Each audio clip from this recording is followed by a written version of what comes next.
So if you are using Claude and you are not finding the option to enable FABLE 5 on your Claude CLI, then this video is for you. I'm going to show you the easiest way how you can enable the Claude on the FABLE 5. So for this you just need to type /model, then give a space, and you just need to write the model name. So we're going to use the Claude -FABLE -5. So we're going to enable this mode. So I'm just going to press enter. Now you can see it will ask you to confirm it, then you are going to enable this. So I'm just going to continue with FABLE 5, then click yes.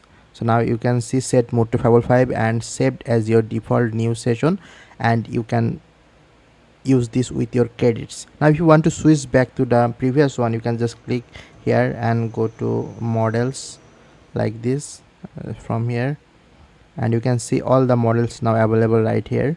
So we can go to the ops and we'll go to the default, and we can go to the Sonnet 5. So I'm just going to switch back to my default model, the Sonnet 5. So I'm just going to click select Sonnet 5. So now my model is set to the Sonnet 5. So this is the way how you can enable the model FABLE 5 on your Claude.